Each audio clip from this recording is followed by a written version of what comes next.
बाबा आढावांचे कार्य पुढे नेण्याचा अंगमेहनती कष्टकऱ्यांचा निर्धार.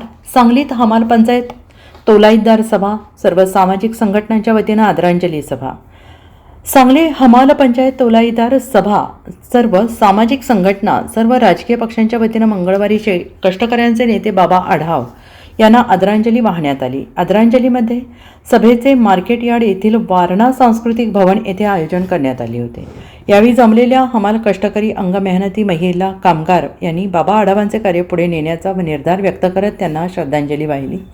या कार्यक्रमास माजी खासदार संजय पाटील, माजी आमदार दिनकर पाटील, महाराष्ट्र राज्य हमाल माथाडी महामंडळाचे उपाध्यक्ष राजकुमार घायाळ, बीड भाजप किसान सभेचे प्रदेश उपाध्यक्ष पृथ्वीराज पवार, हर्षवर्धन प्रतीक पाटील, ज्येष्ठ साहित्यिक बाबुराव गुरव, विद्रोही सांस्कृतिक चळवळीचे धनाजी गुरव, सांगली हमाल पंचायतचे विकास मगदूम, शेकापचे अजय सूर्यवंशी, आयटकचे रमेश सहस्रबुद्धे, सेवा दलाचे सदाशिव मगदूम, जनता दलाचे सेक्युलरचे जयपाल चौगुले आदी मान्यवरांनी आदरांजली वाहिली. माजी खासदार संजय पाटील म्हणाले, डॉक्टर बाबा आढाव यांच्या निधनामुळे राज्यातील कष्टकऱ्यांसाठी संघर्ष करणारा नेता हरपला आहे. यामुळे सामाजिक चळवळीमध्ये मोठी पोकळी निर्माण झाली आहे.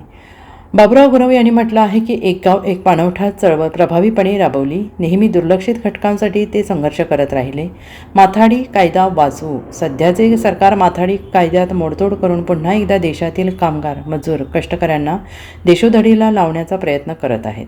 बाबा आढाव यांच्या विचाराने लोकशाही आणि सत्याग्रही मार्गाने संघर्ष करत कायदा वाचवण्याचा निर्धार सभेत जमलेल्या कष्टकरी बांधवांनी केला आहे.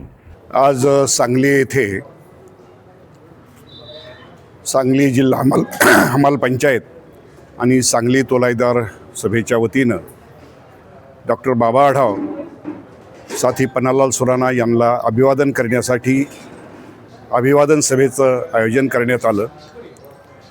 या सभेमध्ये या जिल्ह्यातील आणि शहरातील अनेक मान्यवरांनी डॉक्टर बाबा आढाव आणि पन्नालाल भाऊंना आदरांजली अर्पण केली.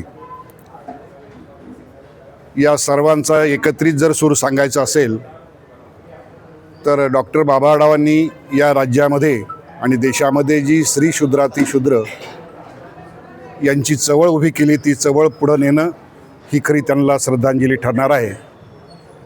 त्या चळवळीमध्ये विशेषतः असंघटित कामगारांसाठीचा लढा, ज्यामध्ये सामाजिक सुरक्षा कायदा झाला पण अजून पेन्शन मिळालेली नाही. माथाडी कायदा कमकुवत करण्याचा प्रयत्न सुरू आहे. तो कमकुवत होऊ न देता तो अधिक भक्कमपणे महाराष्ट्रामध्ये नेणं आणि कामगारांना त्यांना न्याय मिळवून देणं. दुसऱ्या बाजूला देशाच्या पातळीवर पेन्शनसाठीची मोठी चळवळ उभी करणं. त्याचबरोबर महाराष्ट्रामध्ये सामाजिक आर्थिक समतेसाठी बाबांनी सुरू केलेलं विषमता निर्मूलन समिती, तिचं शिबिर पुन्हा एकदा नव्याने सुरू करणं. अशा विविध बाबीबद्दल खरं तर त्या पुढं जर नेल्या तर खऱ्या अर्थाने डॉक्टर बाबा आढावांना अभिवादन ठरेल.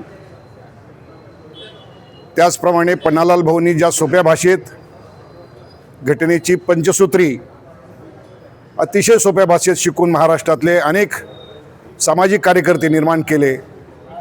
खरं तर ही चळवळ पुन्हा एकदा नव्याने महाराष्ट्रात उभी राहण्याची गरज आहे.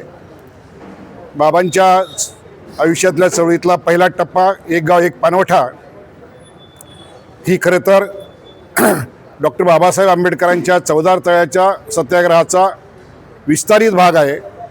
या राज्यामध्ये जाती धर्माच्या पलीकडे जाऊन हा सारा समाज एक झाला पाहिजे.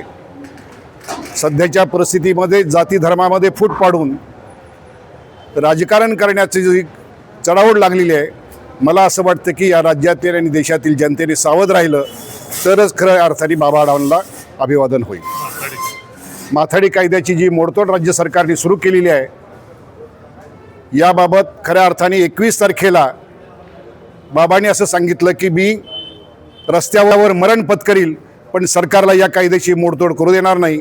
मला असं वाटतं की माझ्यासह महाराष्ट्रातल्या आम्हा सर्व सहकाऱ्यांच्या समोरचं एक आव्हान आहे की एक प्रचंड असं आव्हान सरकारसमोर उभा करून हा कायदा वाचवणं आणि सामान्यांपर्यंत पोहोचवणं. मला असं वाटतं की ही देखील बाबांना मोठं अभिवादन ठरेल. धन्यवाद. Bureau report, SVN Marathi, Sangli.